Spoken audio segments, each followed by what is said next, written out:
자, 켄달이라고 하는 사람이 정의한 이 자세는 어떤 면에서만 본 겁니까? 시상 면에서만 본 거예요. 그렇기 때문에 내 외측의 어떤 임밸런스는 이 상태에서 확인할 수가 없어요. 요거는 이제 옆모습에서 봤을 때 앞쪽에 있는 근육들과 뒤쪽에 있는 근육들의 불균형이 어떠하냐를 대표적인 유형 몇 가지를 이제 사례를 꼽아 놓은 거죠. 그래서 보시면 상대적으로 이상적인 자세가 요거다라고 했을 때 이제 틀어진 게 칼포 로도틱 포스처 타입이냐 아니면 로도틱 타입이냐. 이 칼포는 얘에 비해서 상대적으로 많이 없고 요추에 이 과신전만 많이 있느냐. 아니면 상대적으로 스웨이백이냐 아니면 플랫백이냐 편평등이냐. 요렇게 두 가지로 볼 수 있는데요. 하나하나 자세히 봐보실 건데 일단 기본적으로 자, 이상적인 거니까 빼고 1번, 2번, 3번, 4번 있다고 칩시다. 그랬을 때 1번, 2번은 둘 다 어떻게 된 거예요? 골반이 안테리어 틸트 되면서 로드틱 커브가 증가된 거죠.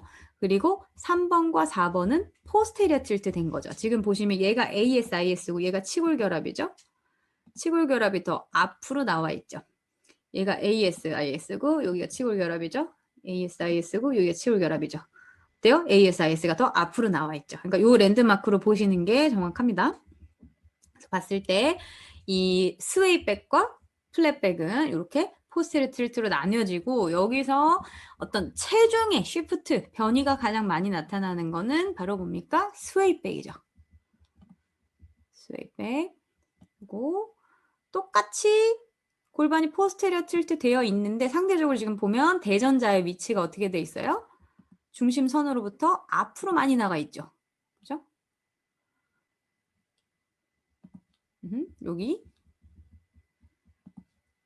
여기 대전자, 여기 대전자로 봤을 때 이 플랫백에 비해서 훨씬 더 많이 앞으로 내밀고 있죠. 앞으로 내밀었기 때문에 서두에 말씀드렸던 것처럼 어떻게 해요? 나머지 애들을 뒤로 보내야 앞으로 넘어지지 않을 수 있죠. 그렇기 때문에 이 사람들은 마치 과도한 과신전이 있는 것처럼 보여요. 그리고 통증도 있을 수 있어요. 그런데 이 사람 카이포 로도틱 포스처와 구별돼야 하는 거죠. 이 스웨이백이. 경우의 수로 봤을 때 상당 부분 요게 많습니다. 성인의 경우. 어린 아이들 같은 경우는 뭐 아직도 이런 포스처가 가끔씩 보이긴 하는데요. 성인의 경우에는 한 10명 중에 9명은 그래도 한 거의 이거예요. 우리는 이제 아시안이죠. 그러니까 좌식 생활도 많이 하고 그렇기 때문에 대부분 안테리어 틸트처럼 보이는 포스테리어 틸트가 훨씬 더 많아요. 골반에서 봤을 때. 그리고 전반적 골반의 외적인 움직임은 포스테리어 틸트 되어 있는데 천골만 살짝 노테이션 되어 있다거나 그런 경우가 굉장히 많습니다. 그러니까 우리가 꼭 만져보셔야 하고 다방면으로 움직여 보셔야 한다. 자, 카이포 로도틱 포스처 옆모습에서 봤을 때요. 보시면 지금 이렇게 발의 옆모습이 이렇게 있고 하태가 이렇게 선으로 올라갔는데 지금 이 사진으로 여러분 보실 때는요. 우리가 선을 그을 때는 이런 식으로 해서 기준이 아래에서 위로 올라와야 돼요. 이렇게. 그래서 외측에 있는, 바깥쪽에 있는 복숭아뼈 살짝 앞에다가 시작해서 딱 그 사진상으로 봤을 때 수직으로 올라갈 수 있는 선을 그려놓고 상대적으로 여기 앞으로 많이 내밀고 있네. 여기 많이 뒤로 보내고 있네. 이렇게 보셔야 됩니다.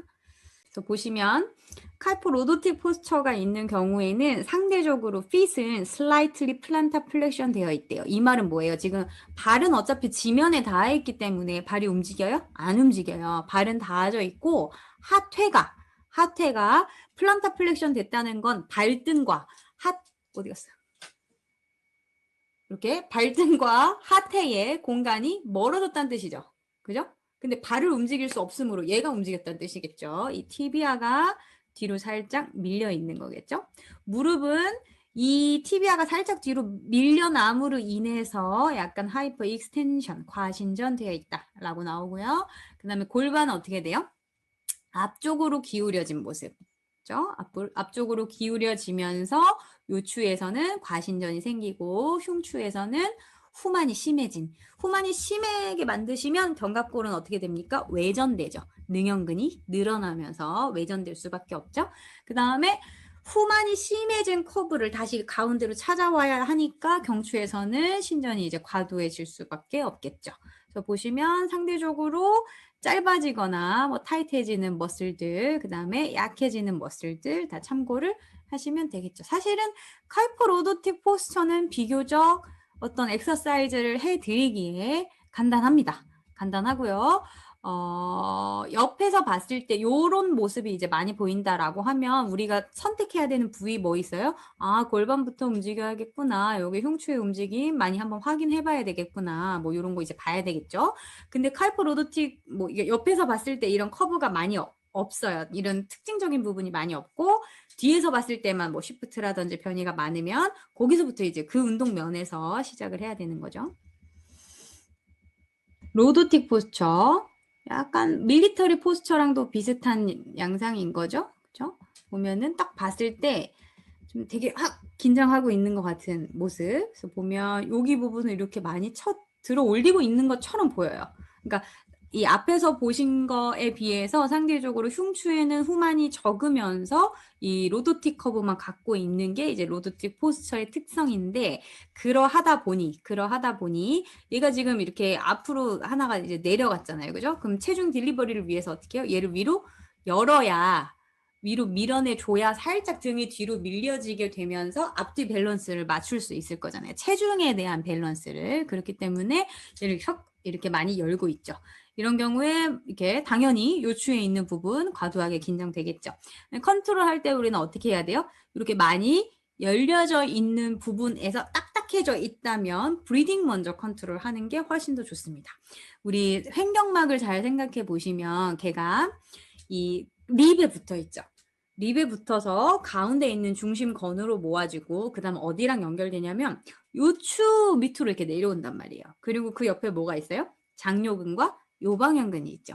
지금 이 딱 포스처에서는 장요근과 요방형근이 굉장히 부하를 많이 받겠죠. 타이트해지겠죠. 근데 얘는 위로 많이 들고 있는 것처럼 보여. 그렇기 때문에 횡격막이 붙어 있는 부분 전체가 지금 다 방향으로 서로 당겨짐을 당하고 있는 상태가 되죠. 그럼 횡격막 입장에서는 어떻게 되겠어요? 야, 더 가면 안 돼. 더 나를 이 방향으로 당기면 안 돼. 라고 해서 타이트해지겠죠. 그러니까 이런 분들은 브리딩이 좀 편안하거나 자연스럽지 않을 수 있으니까 호흡을 잘 컨트롤 해주셔야 됩니다. 그 다음에 플랫백 포스처. 사실 제일 많이 보는 포스처죠, 우리가. 그렇죠? 그래서 보면 뭐 요걸로 인해서 이제 뭐 심하신 분들은 디스크 양상이 나타난다거나 하는 경우가 이제 많이 있죠. 그래서 보시면 대표적인 거는 햄스트링 굉장히 타이트하죠. 좌골결절을 계속해서 끌어내리는 양상. 그 다음에 이 플랫백이 있는 경우에 지금 포스테리어잖아요. 그럼 여기 배꼽이 있다 쳐요. 이 배꼽이랑 치골결합 사이에 있는 이 하복부 근육 있죠. 하복부 근육도 굉장히 타이트해요. 그러니까 약하기도 하지만 근 길이를 확보시켜줘야 하는 부위이기도 해요. 이 하복부 부위가. 그래서 뭐 밑에다가 하프 롤러를 둔다던가 허리가 좀 천골에 정렬이 괜찮으신 분들은 그 밑에다가 받치는 걸 뭐 롤러를 두든 약간 높이를 더 높여서도 준다든가 이렇게 손으로 이렇게 매뉴얼도 많이 합니다. 손 배꼽과 치골결합 사이를 좀 열어줘서 그 감각 자극을 준 다음에 다시 일어나 보면 자연스럽게 좀 앞으로 기울어질 수 있도록 장시간 포스테리어 틸트 하고 있으면 치골결합이 계속 위로 올라오게 되므로 하복부의 근 길이가 굉장히 짧게 변화할 수 있으면서 마찬가지 둔부나 이 햄스트링이 굉장히 텐션이 높아지게 되죠. 근데 이런 부분에 있어서 계속 비슷한 맥락으로 말씀드리는 게 햄스트링이 그럼 타이트하다라고 했을 때 늘리기만 해야 하냐? 그렇지 않거든요. 이분들 같은 경우는 햄스트링이 타이트하기도 하지만 굉장히 약하기도 해요. 그래서 햄스트링 강화 운동도 잘 해주셔야 됩니다. 그 다음에 하나 또 중요한 부분 힙플렉서 있죠. 힙플렉서, 장요근 강화 운동 역시도 잘 해주셔야 대부분 뭐 누워있는 상태에서 무릎 구부려서 다리 들어보세요. 이런 테이블탑이나 아니면 다른 용어로는 뭐라고 하죠? 그 니플롯 뭐 이런 용어 많이 쓰시죠. 이렇게 하시는 동안에는 장요근을 잘 쓰는지 안 쓰는지 이제 보시려면 다리를 들어 올리는 동안에 이 대퇴가 약간 외전되거나 외회전되면서 플렉션 되지 않는지 봐주셔야 돼요. 상대적으로 장요근은 소전자에서 끝나서 이제 내측으로 근섬유 방향이 주행하고 있기 때문에 이런 플랫백 포스처가 있는 경우에는 대부분 장요근이 약하시고 잘 못 쓰거든요. 그 상태에서 이제 장요근을 강화하려는 동작을 하려다 보면 외측으로 상대적으로 TFL이라든지 뭐 메디우스, 글루테우스 메디우스가 보상해서 움직임을 가져가는 경우가 많기 때문에 이 사람이 느끼는 거에 비해서 상대적으로 약간 고관절을 내전하면서 플렉션하는 방향으로 가이드를 해서 힙 플렉서를 강화시키는 어떤 동작들을 해주시면 좋습니다. 당연히 분절 움직임 가져가 줘야겠죠. 자, 마찬가지 또 우리가 많이 만나는 스웨이백 포스처입니다. 이거는 이 골반이 포스테리어 틸트 되어 있으나 웨이트 자체를 많이 앞으로 밀고 있음으로 인해서 마치 안테리어 틸트가 아주 심한데 이렇게 착각할 수 있게끔 만드는 포스처예요. 일단 이 사람은 쉬프트 체중의 변이가 앞뒤로 골반과 소라식에서 있다라고 하는 거를 먼저 알고 들어가시는 게 좋고요. 나머지는 뭐 읽어보시면 알 수 있는 정도의 수준이에요. 자, 이런 분들 같은 경우는 어떻게 해야 하냐면 일단 이 사람은 고관절이 지금 포스테리어에다가 골반을 앞으로 많이 쉬프트까지 하고 있어요. 그런 경우에는 고관절이 과도하게 지금 신전된 상태로 잠겨져 있는 경우가 많아요. 그러니까 고관절 굴곡에 대한 경험이 많이 없으실 수 있습니다. 그래서 굴곡하는 거, 고관절 굴곡하는 동안에 체중을 앞뒤로 밀지 않고, 그러니까 제가 보통 옆에 서서 이렇게 잡거든요. 여기는 배를 잡고, 여기는 등을 잡고, 이렇게. 제 손을 앞뒤로 밀지 마세요 라고 하고 무릎 살짝 구부려 보세요. 펴보세요. 그러면 이제 약간 미니 스쿼트처럼 되겠죠? 그죠? 아니, 어떻게 해야 돼? 이렇게 이렇게 제가 손을 이렇게 대고 무릎 구부리고 펴고 그죠? 뭐 이런 움직임들부터 이제 시작해 나가면서 고관절이 굴곡되는 동안에 체중 변화가 없을 수 있도록 쉬프트가 나타나지 않을 수 있도록 고관절을 차근차근 트레이닝, 움직임 재교육을 시켜 나가셔야 하고요.